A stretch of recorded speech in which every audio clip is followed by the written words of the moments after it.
Olá, pessoal. Bem-vindos à nossa aula número 22, item 4, individualismo metodológico, do capítulo 2 do Ação Humana. Bom, como sempre, vou fazer só um preâmbulo. Estou aqui no escritório, não na sede, até por uma questão de permitir que a sede fique à disposição de nossos associados do ILAN. Sem mais delongas, vamos ao que interessa. Sei que vocês não estão aqui para assistir meu escritório.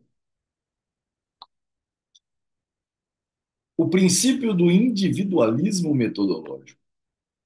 A praxeologia lida com as ações individuais dos homens. Perfeito?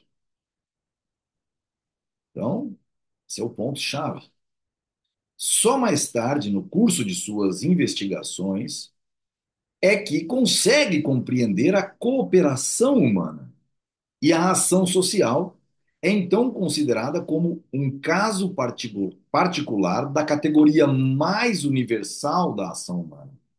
Então, é importante deixar isso grifado por uma conta bem simples, né?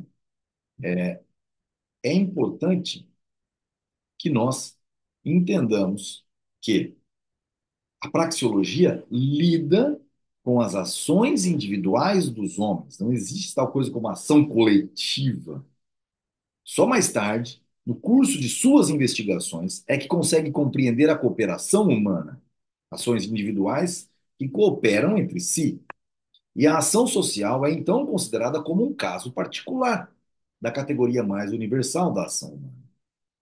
Este individualismo metodológico tem sido veementemente atacado por várias escolas metafísicas e depreciado como uma falácia nominalista. Como sempre, deixei anotado aqui no livrinho, né, no nosso livro, no livro de vocês, anotadinho. O nominalismo é uma doutrina filosófica que defende que as ideias gerais, como gênero ou espécie, são apenas nomes, sem realidade fora da mente. Para os nominalistas, a única realidade são os objetos e indivíduos individualmente considerados.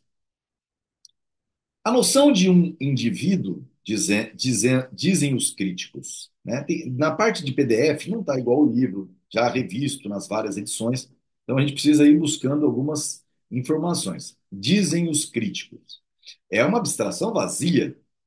O homem verdadeiro é necessariamente sempre um membro de um conjunto social. É até mesmo impossível imaginar a existência de um homem separado do resto da humanidade, dissociado da sociedade. O homem, como homem, é o produto de uma evolução social. Isso é Mises colocando a antítese que ele vai combater. Sua característica mais importante, a razão, só poderia surgir numa estrutura de interdependência social.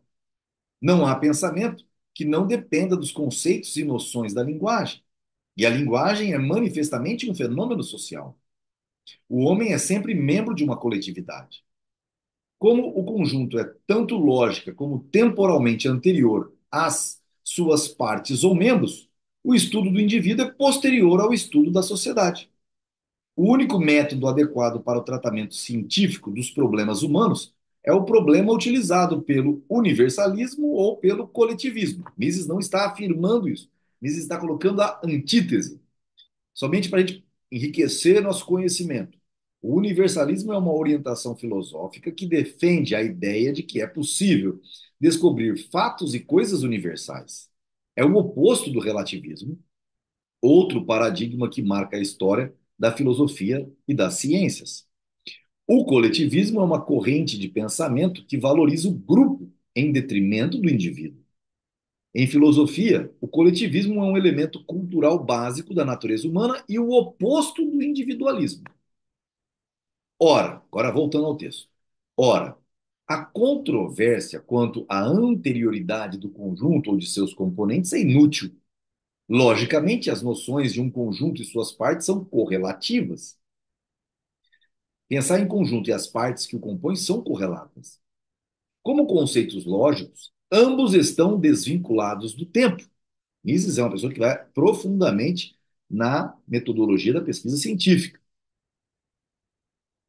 Aqui tem um parágrafo que eu até deixei aqui meio que notado, porque ele é melhor lido no livro que vocês têm aí. Não menos inadequado em relação ao nosso problema é a referência ao antagonismo, não de realismo, entre realismo e nominalismo, vírgula, ambos os termos sendo entendidos com o sentido que lhes atribuíam o escolasticismo medieval. Então, não menos adequado em relação ao nosso problema é a referência ao antagonismo entre realismo e nominalismo. Ambos os termos sendo entendidos no sentido que lhes atribuíam o escolasticismo medieval. O que era a escolástica na Idade Média?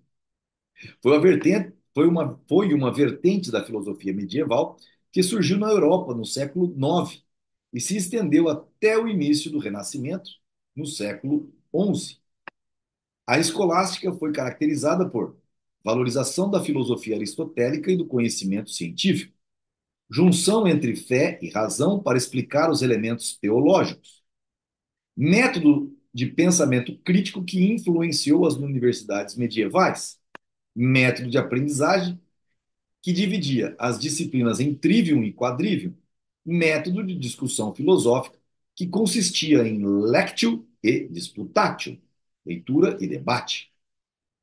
O maior representante da escolástica foi o teólogo e filósofo italiano São Tomás de Aquino, conhecido como príncipe da escolástica. Voltando ao texto. Não se contesta que, na esfera da ação humana, as entidades sociais têm existência real. Ninguém se atreveria a negar que nações, estados, municipalidades, partidos, comunidades religiosas são fatores reais determinantes do curso dos eventos humanos. O individualismo metodológico, longe de contestar o significado desses conjuntos coletivos, considera como uma de suas principais tarefas descrever e analisar o seu surgimento e o seu desaparecimento, as mudanças em suas estruturas e em seu funcionamento. E escolhe o único método capaz de resolver este problema satisfatoriamente. Inicialmente, devemos dar-nos conta de que todas as ações são realizadas por indivíduos. Esse é o ponto-chave. Um conjunto opera sempre por intermédio de um ou de alguns indivíduos cujas ações estão relacionadas ao conjunto de forma secundária. É o significado que os agentes individuais e todos os que são afetados pela sua ação atribuem a uma ação que determina o seu caráter. É o significado que distingue uma ação como ação de um indivíduo e outra como ação do Estado ou da municipalidade. É o significado. É o carrasco e não o Estado que executa um criminoso. É o juiz, não o Estado, que condena o réu. É o significado daqueles interessados na execução que distingue, na ação do carrasco, uma ação do Estado. Um grupo de homens armados ocupa um local. É o significado daqueles envolvidos nesta ocupação que a atribui não aos soldados e oficiais, mas para a sua nação. Se investigarmos o significado das várias ações executadas pelos indivíduos, necessariamente aprenderemos tudo sobre as ações dos conjuntos coletivos.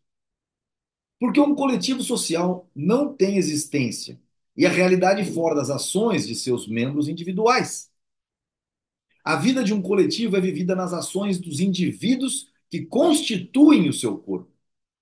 Não há coletivo social concebível que não seja operativo pelas ações de alguns indivíduos. A realidade de um todo social consiste em dirigir e liberar ações específicas por parte dos indivíduos. Portanto, a maneira de compreender conjuntos coletivos é através da análise das ações individuais. Como ser agente e pensante, o homem já emerge de sua existência pré-humana como um ser social. De bebezinho, ele se torna uma criança, começando a usar da cognição, da lógica e da razão dentro de um meio social. A evolução da razão, da linguagem e da cooperação é o resultado de um mesmo processo. Estes três elementos estão inseparável e necessariamente ligados. Mas este processo ocorreu nos indivíduos, não na sociedade comumente. Consiste em mudanças no comportamento dos indivíduos. Não se dá a não ser nos indivíduos. A essência da sociedade é a própria ação dos indivíduos. Que existem nações, estados, igrejas, que existe cooperação social na divisão do trabalho. É algo que só pode ser percebido pelas ações de alguns indivíduos. Ninguém jamais percebeu uma nação sem perceber seus membros.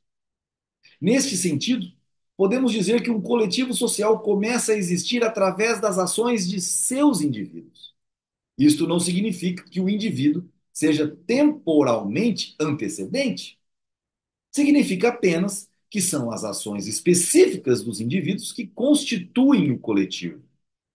Não é necessário discutir se a sociedade é a soma resultante da adição de seus elementos ou se, além disso, é um ser sui generis ou ainda se é razoável ou não falar de sua vontade, planos, desejos e ações e atribuir-lhe uma alma própria da sociedade. Essa discussão é pedante e é inútil. Um conjunto coletivo é um aspecto particular das ações de vários indivíduos e, como tal, é algo verdadeiro que influencia o curso dos eventos. É ilusório acreditar que se podem visualizar conjuntos coletivos. Nunca são visíveis. Nossa percepção de um conjunto coletivo depende sempre dos significados que lhe atribuímos. Podemos ver uma multidão, isto é, uma grande quantidade de pessoas. Se essa multidão é um mero ajuntamento ou uma massa humana, no sentido com que este termo é usado pela psicologia contemporânea, se é um corpo organizado ou qualquer outra entidade social, é uma questão que só pode ser respondida pela compreensão do significado que cada um atribui para a sua existência. Se é uma reunião para ver um cantor ou se é uma reunião do sindicato, é uma questão que só pode ser respondida pela compreensão do significado que cada um atribui para a sua existência. Voltando ao texto. E esse significado supõe sempre uma apreciação individual. É a nossa compreensão, um processo mental, e não os nossos sentidos, que nos permite perceber a existência de entidades sociais. Quem pretende iniciar o estudo da ação humana a partir de entidades coletivas esbarra num obstáculo insuperável, qual seja o fato de que um indivíduo pode pertencer ao mesmo tempo, e na realidade pertence, com exceção das tribos mais primitivas, a várias entidades coletivas. Tem gente que participa do Islã e pode defender ideias coletivistas. A gente vê isso e participar de entidades coletivistas. Os problemas suscitados pela coexistência de um grande número de entidades sociais e seus antagonismos recíprocos só podem ser resolvidos pelo individualismo metodológico. E aqui a nota de rodapé é somente linkando esta parte do texto a algo mais profundo, na página 185 e 109 até 193. A crítica da teoria coletivista na sociedade. É isso que trata esse texto. Voltando aqui, encerramos então mais uma aula desse capítulo 2. E na próxima aula continuaremos no item 4 com o subitem Eu e Nós, que vocês acabaram de ver aí. Tá certo, pessoal? Até a próxima aula.